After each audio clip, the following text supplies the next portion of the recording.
Bonjour à tous et bienvenue dans cette nouvelle vidéo. Alors aujourd'hui, vidéo pour vous présenter un petit tableau de bord de suivi de finances. Voilà, donc un PNL, un Profit and Loss.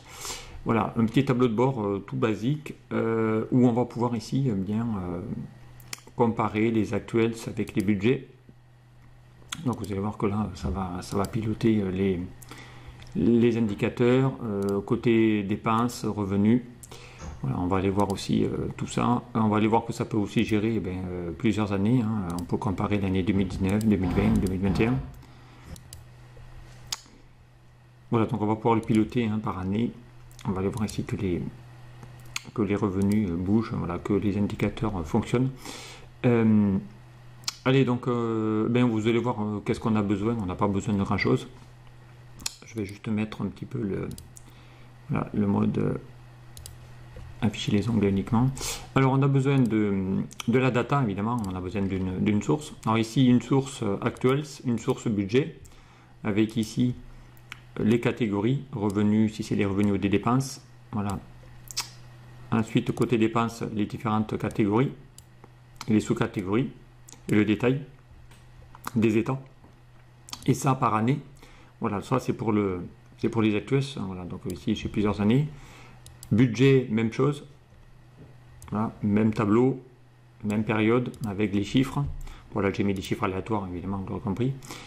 Et donc avec ça, donc il faut que je prenne tout ça. Et si je veux analyser mois par mois, jour par jour, donc il faut que je fasse une requête. Donc ici j'ai fait deux requêtes. Je vais vous montrer la petite requête que j'ai faite. Donc je suis allé chercher ma data actuelle, ma data budget.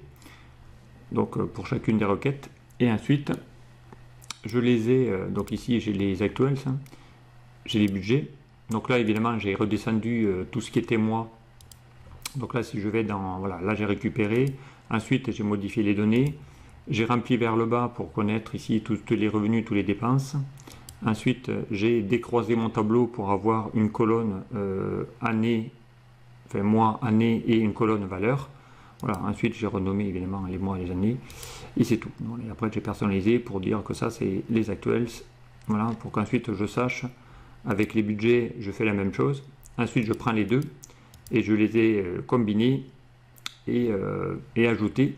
Donc là comme ça j'ai une table avec ici mes revenus, mon budget, ici j'ai mes actuels, plus bas j'ai mes budgets, avec ici par période, et avec cette requête, donc je l'ai chargé dans Power Pivot, donc voilà, je l'ai mis dans le cube, voilà, automatiquement. Voilà, si je vais ouvrir le cube, ici je n'ai juste mis qu'une seule donnée. Voilà, donc ici si je vais voilà, voir le cube, ici j'ai mon Profit and Loss, tout cumulé, voilà, avec ici mes dates, tout ce qu'il faut. Et à partir de là, eh bien j'ai créé quelques petits TCD, des petits indicateurs, voilà, par catégorie, par sous-catégorie, par période, actuels.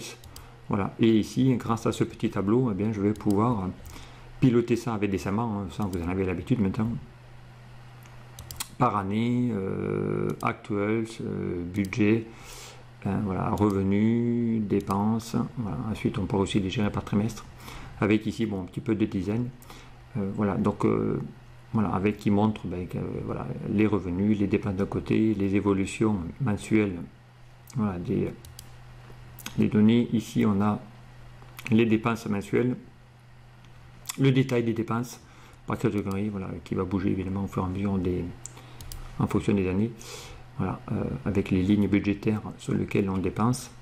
Voilà, ici un simili de bilan, avec les dépenses d'un côté, les revenus de l'autre, voilà, où est-ce qu'on en est du total général. Voilà, donc tout simple, avec des petits symboles qui pilotent, quelques petits graphiques